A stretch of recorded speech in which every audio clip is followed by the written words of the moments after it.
кај вас дојдов. Ниту Илинден не ги сплоти политичарите од власта и опозицијата кои празникот го прославуваат на различни места.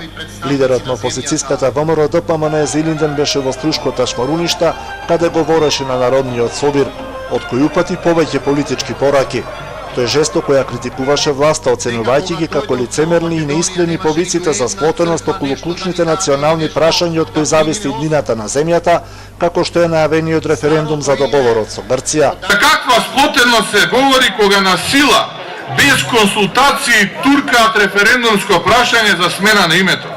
Кога секој втор ден прогласуваат предавници и патриоти?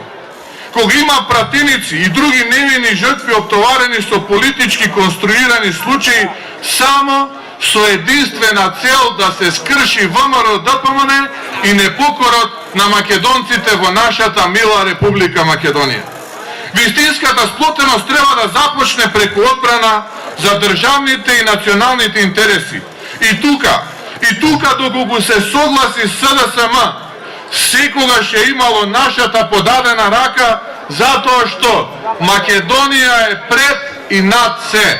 Мицкоски во говорот не кажа дали опозицијата ќе го поддржи или бойкотира референдумот, но индиректно упати порака дека тој нема да помине кај народот.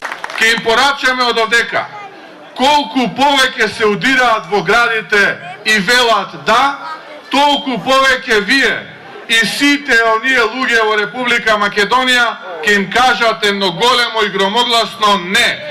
Доста е! Илинденците ги поставија темелите, нивните наследници, партизаните продолжија со градба, а наша должност е да ја зачуваме оваа држава, рече Мицкоски. Опозицијата е за НАТО и ЕУ, но со европски вредности и стандарди, истакна Мицкоски.